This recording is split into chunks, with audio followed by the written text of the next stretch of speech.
Hello, this is Steven. I was given the privilege to introduce Fun with Failure. He will share 10 stories, some from subscribers, and others from Reddit's TIFU. I hope you find these sound waves pleasing to your auditor senses. Let's get started. Number 1. Now, my guilty pleasure are those frozen breakfast burritos. The ones that you can get 8 for $5 at the grocery store. They got sausage, potatoes, eggs, and cheese wrapped up in a floury deliciousness. I usually get them once a month when I stop by the grocery store after the gym. Well, today, I burned through my Saturday morning workout quickly, since I had to get to a wedding, and I didn't want to waste any time before heading out to pick up my girlfriend. So I picked some up at the grocery store to eat for breakfast, since I knew I wasn't going to eat again until like 4-ish. My first screw up was eating all 8 of them. They were just so good. I was reading, and I didn't realize that I had eaten all 8 of them, even though I had to cook them individually.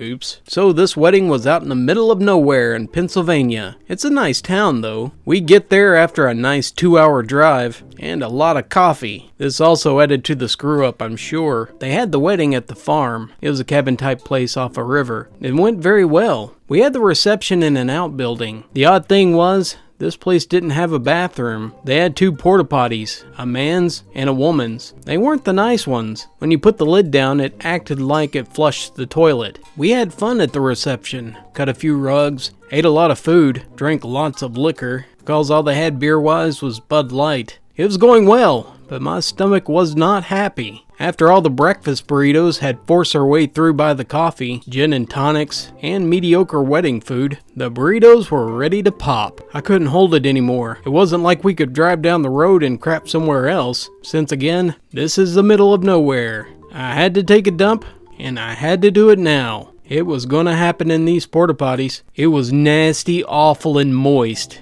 I felt amazing after. It was like taking a shower after a week in the woods. I had the sweats, but I felt like I could beat up Arnold Schwarzenegger at this point. Then I looked and realized I had to flush this monstrosity. The porta potty would not accept it. The lid bowl thing, it only went down so far, and then it got clogged up. I kept running it over and over again, but the blue liquid, it wasn't moving it. It was caked on there. Then it dawned on me. I just clogged one of 2 porta potties for an entire wedding party. Oh crap. I decided I really don't know these people. I'll pretend it wasn't me and leave. And there's a line. First in line was the father of the bride. I mumbled, "It's broken," and shuffled away in shame and defeat. I find my girlfriend, pretend everything is fine, and say we should probably get going. She drove. I was not about to drink and drive. This is not one of those kind of mess-ups. Seriously, don't drink and drive. So everything seemed good on my end, which is great.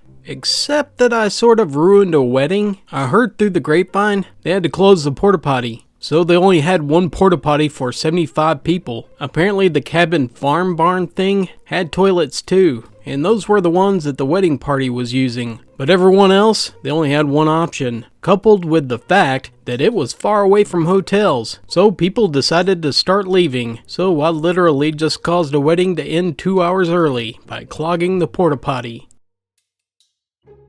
Number 2.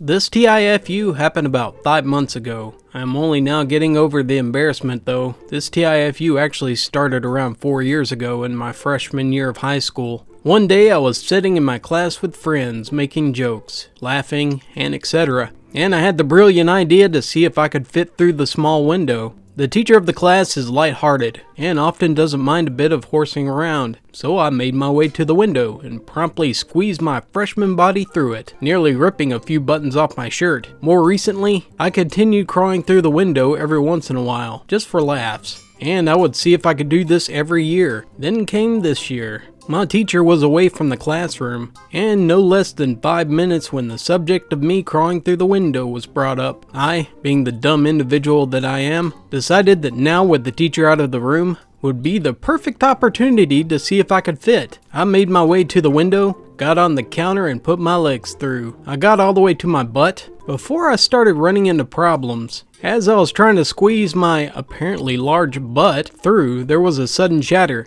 I immediately thought how my mom was going to kill me. I shoved the rest of my body through the now broken window and had someone open the door to the school for me. As I made my way back into the school and down the hallway, I ran into the teacher and I proceeded to say, "Funny story, I may or may not have broken a window. I am going to the office." Her only reply was, "Yeah, you better." So I hobbled my glassy butt down to the office and sat down in the most uncomfortable chair I've ever sat in, mostly because of the glass. I ended up having to pay for a new window.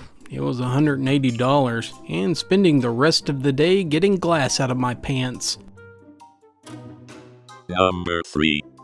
Alrighty, I'll keep this one quick. Basically, me and my mates, we're building a potato cannon. And we had just put the lighter into the combustion chamber, and we glued it in. We had also used PVC cement. This was used to glue the barrel and the chamber together for the cannon. The way that this cement works is basically it melts the two pipes together. And the byproducts of this is very flammable gas. Then I decided to try to see if the lighter would work after just being glued. So I looked down the chamber and I lit the lighter. Immediately a huge fireball covered my face for about a half a second, burning most of my fringe, widening my eyebrow gap about 2 inches, and erasing any eyelashes or any other hair on my face. My parents were watching and laughed their butts off. I now have a couple of blisters on my face and 2 black eyes, but I still have my sight, so I consider myself lucky. Number 4.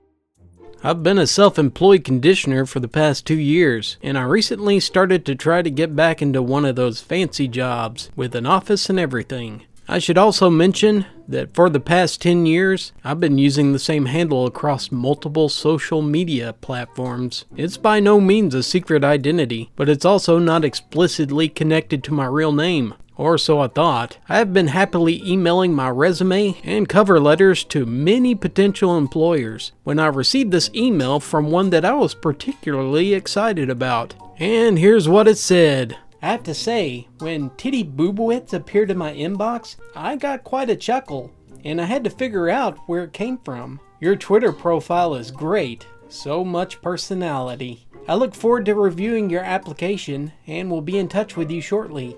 Oops, my stomach fell right out of my butt when I read that. And one of the most recent things I tweeted was just a stream of swear words. I tried to do damage control, but I did not have high expectations. Today, I finally received a follow-up. You're not moving on to the interview process. Email. Edit. Just because I didn't make it clear, I emailed a gracious response to the person who does the hiring, and I let her know that it was unintentional and embarrassing, and I appreciated the heads up. We had a warm and friendly back and forth. It was a positive experience overall. I am relieved to know that that kind of thing happens to tons of idiots like me. At least I didn't put attention to detail anywhere in the resume.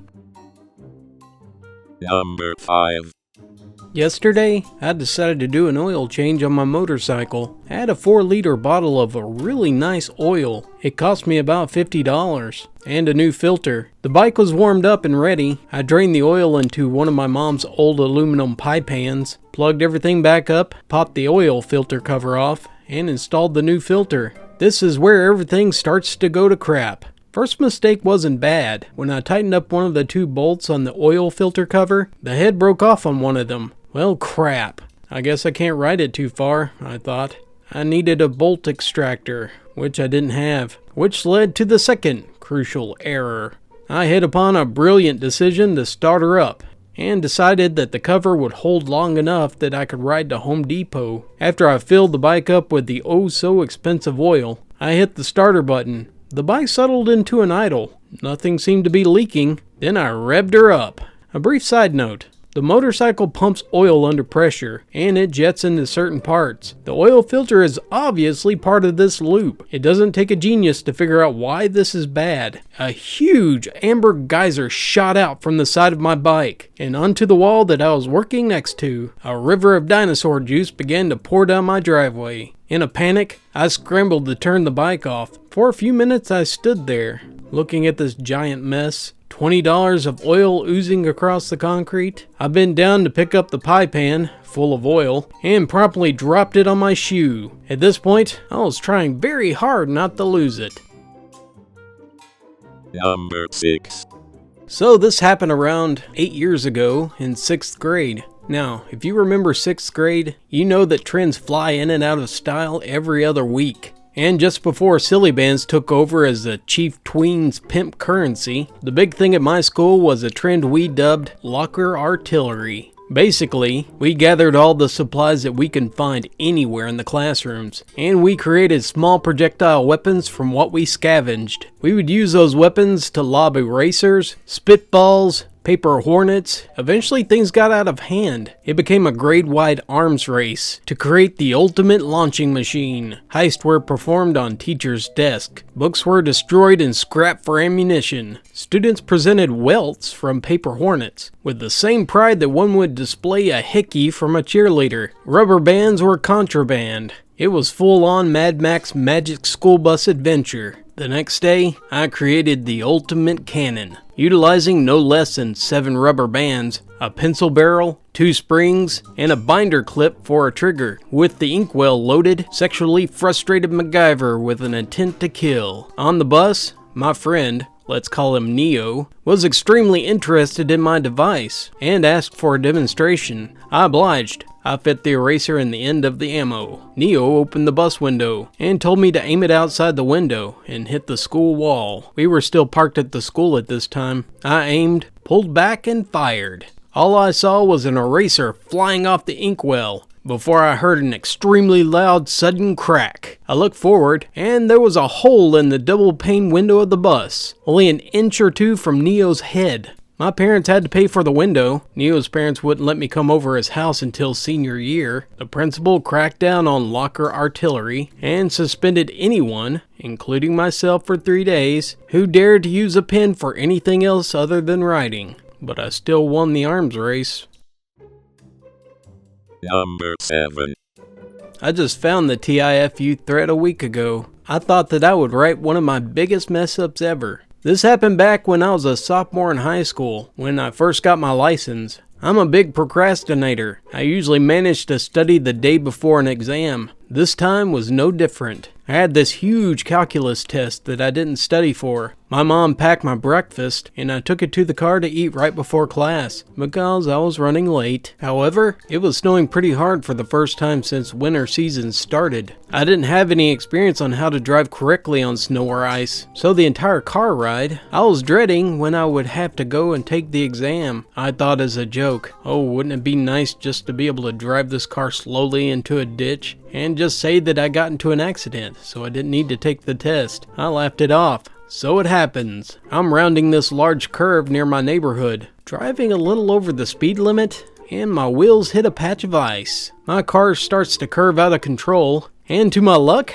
there's a large vehicle rounding the same curve. I smash into the side of this vehicle. I scream as I slow-mo watch my breakfast splatter all over me. My car is totaled, but there's only a small dent on the other. When I looked up, I realized that I didn't hit just any car. I hit a school bus. The angry bearded bus driver shoots me the dirtiest look as he gets out of his bus. Another bus comes up and picks up the other kids to transfer them. I was thankful that no one got hurt. And because it was a school bus, it's government property, so I had to wait for not only the police cars to come investigate, but also the state troopers to come by and inspect the bus for damages as well. Now my car insurance is extremely expensive, and I've got no car.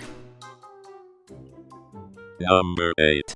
First off, this story isn't from today. It really started on Christmas. I'm a big fan of pranks and annoying my brother, so my dad got me 3 little machines, each about as big as a gumball. Each machine has 1 button, and once pressed, they make a noise once every 4 minutes or so, ringing from phones alert to the sound of a doorbell. The one problem was, I never figured out how to turn them off, and I just assumed that they would stop after a few days or so. I hid them around the house, and I went on vacation to Utah. I had forgotten all about them, including their locations by the time I got back. These things go off so infrequently that I can't find where they are. And to top it all off, every time the doorbell sound goes off, my dogs lose it. I found one and I threw it away because I couldn't figure out how to turn the stupid thing off. But I still have 2 more left around that I've got to find. They wake me up occasionally and they're still annoying the crap out of me.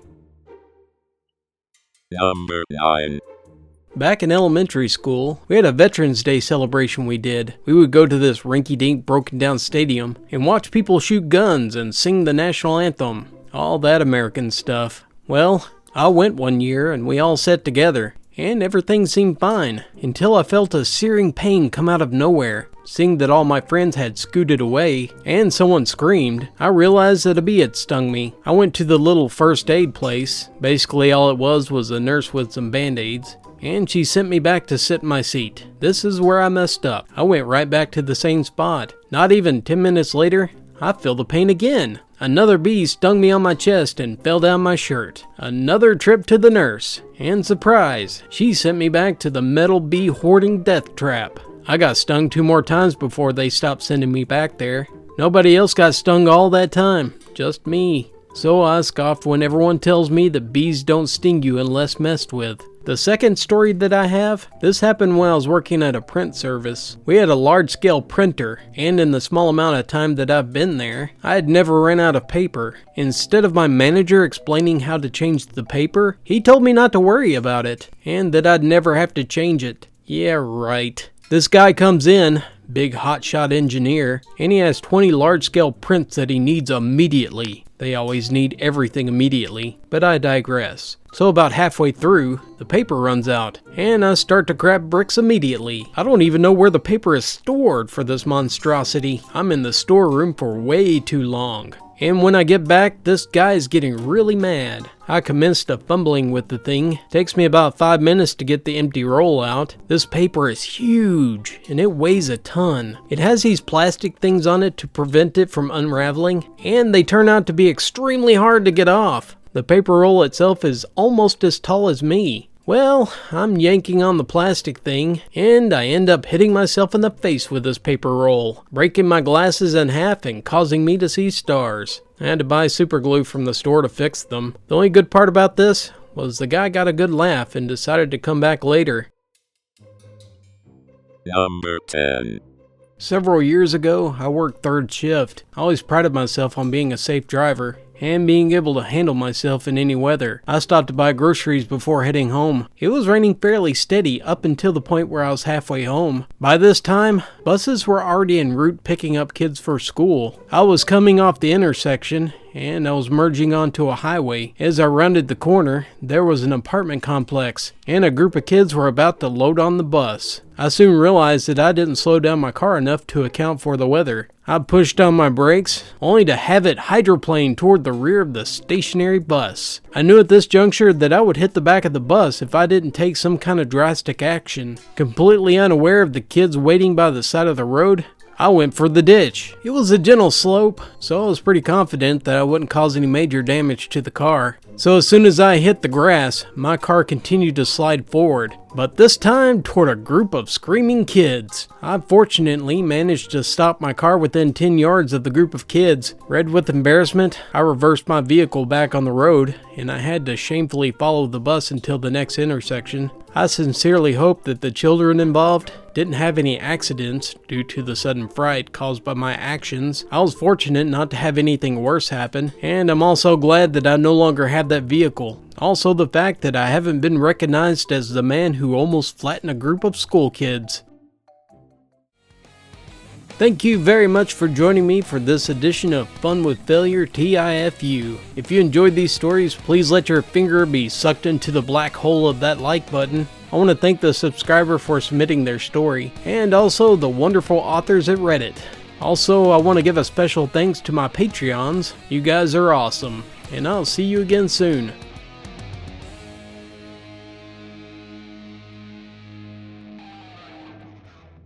If you watched this video, I theorize that you will have a better day.